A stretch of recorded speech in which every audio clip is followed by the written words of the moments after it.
What's going on, fellow milsurp enthusiasts? Today we're going to do something that I don't normally do. We're going to do an unboxing. I got a new purchase in. It's one of my first ones in a while, and it's a little bit different than what I usually pick up in terms of rifles. So we're going to open this up. I got this from an auction house out in, I believe it was New Mexico, and it was a pretty cheap win, even with the buyer's premium, shipping and everything.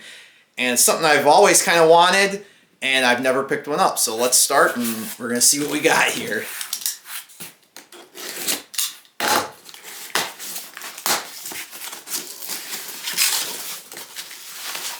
And hopefully this is not packing peanuts, and it is not, thankfully. We love that.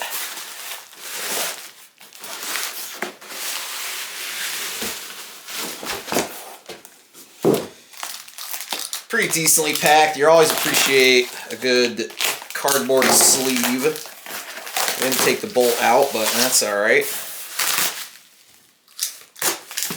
Cool.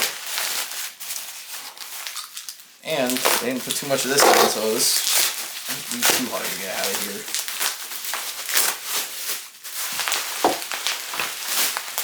So, as you probably know from my channel, I'm a pretty big Japanese collector, and this is the first time I've ever had one of these. Nice. So what we have is a Japanese training rifle. This is actually a Type 38 style trainer, and it is a 7/8 trainer. So what's special about this is a shorter style training rifle. Well, actually not even just shorter, it's a smaller training rifle. So what the Japanese did was, obviously in throughout the 30s and the 20s, the Japanese were really instilling that militaristic spirit into to youth, into the schools and into high schools and middle schools and everything, getting people ready for their future wars of expansion, essentially. And part of that process was a mandatory kind of training for youth in just kind of general military practices and how to use a rifle. So what makes this rifle kind of special is that it is a little bit smaller. You can tell just from looking at it here. It's a little bit smaller than an average Type 38 would be. And we'll kind of maybe look at some of the special features right now of this. All right, so right off the bat, you can see it's got kind of a unique looking front sight system here, or just front of the rifle, I guess. It's got this kind of in-place cleaning rod with this tube here. Looks a little bit longer maybe than the normal 38. And then coming down here, you can see the grooves, the finger grooves look especially tiny. The rear sight, if we get a good look at that, you can see it is very small. And the adjuster here for your range shooting is actually literally just a little sheet metal tab. That's all that's holding this in place. The style of bolt release is a lot different here. This is not something you'd ever see on a normal Type 38 where you have your little kind of lever Mauser style bolt release. And then the bolt itself, you can see, is a lot smaller than your average Type 38 bolt. You still even have some of the stylized machining into the safety there, but everything is just a little bit smaller. In fact, you can't even put a standard 6.5 cartridge in there. You can see it's considerably smaller than would fit a normal cartridge into that into the magazine there. Even the magazine, you can see, is considerably smaller, with this kind of hole there for your bolt or a floor plate release. You can see there's no tangs like you would have on a normal 38. No real long tangs there. There's the remains of a school marking here. The stock looks like it doesn't completely look like it's sanded, but it may have just been worn down a bit over the years. I don't have an accurate timeline of when this rifle would have been introduced. I'm not a training rifle expert. I only own one other training rifle that I hopefully will do a video on sometime.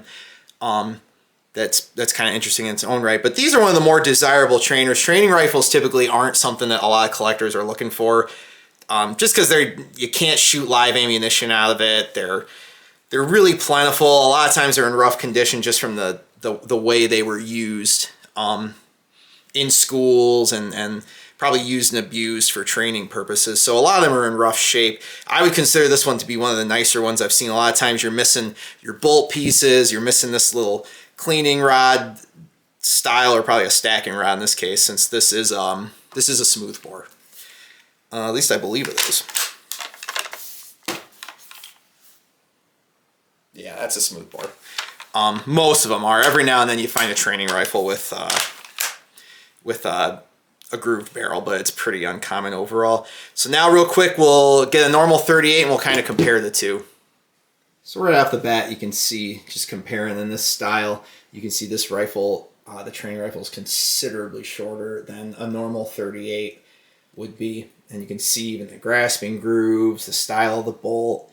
I should also say this training rifle does not have the ability to accept a dust cover. So these rifles didn't come with dust covers.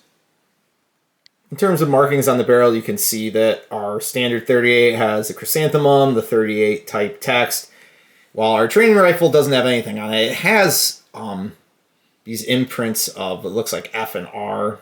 I suspect those are not Japanese. I think that's something that was added post-war by either whoever brought it home or just somebody along the lines. Typically these 7/8 trainers don't seem to have markings on the barrel shank like that. Or the receiver, I'm sorry. One of the big differences here you can see is the rear sight. You can see that the standard 38 has an adjustable leaf to it. It's considerably longer in length, while our training rifle just has a little sheet metal tab held in strictly by friction.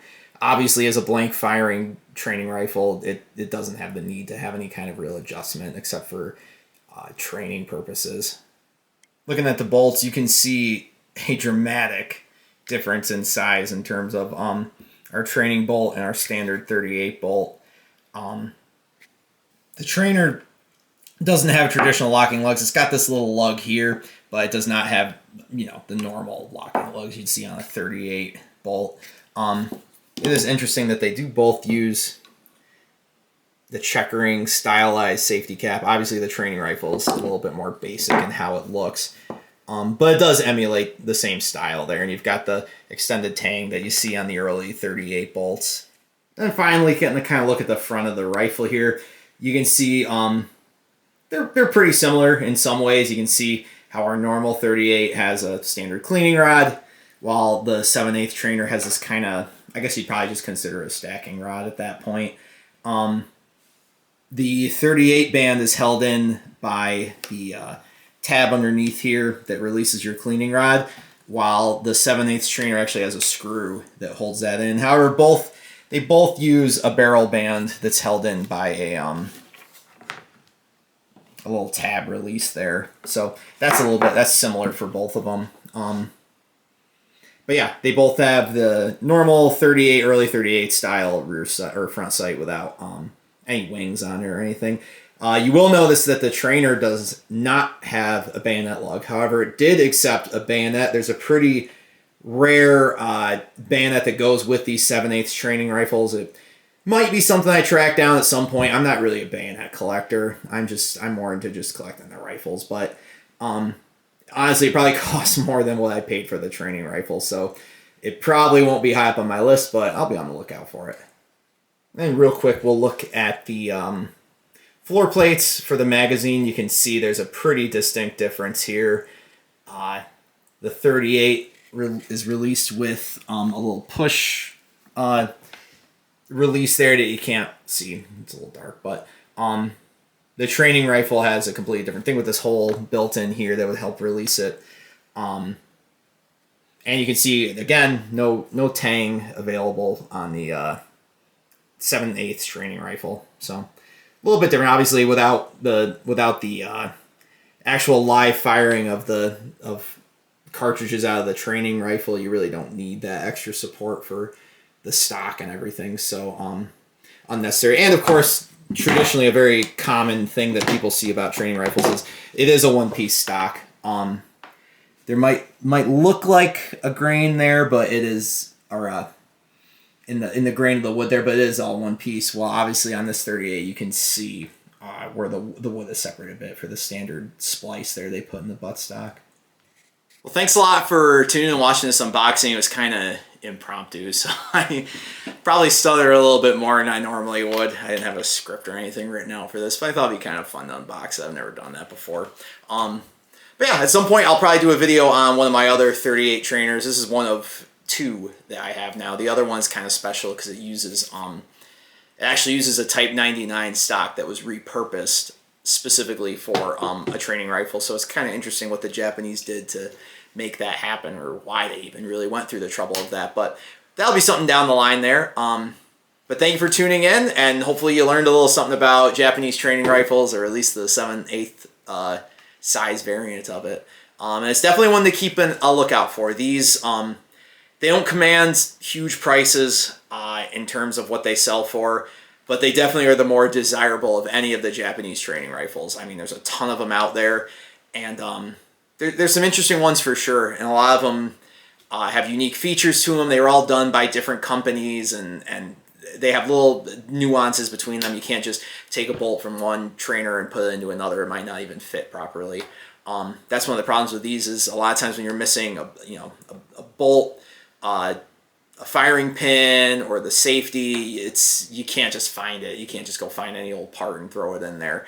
So that's one of the main reasons I bought this, was because it was pretty original overall in terms of condition, and one of the nicer ones I've seen. A lot of them are missing the little screw-in rod here. That's a pretty common thing to be missing, or like the rear sight little sheet metal tab for your long-range distance, and the safety and the firing pin are 2 of the most common parts that are missing from these. So it was nice to find one that is complete. It'll fit in with the rest of my collection in terms of 99s and 38s, and I'll definitely be on the lookout for one of those early or school bayonets that you find for these. They're pretty tough to find, the ones that fit specifically on these 7/8.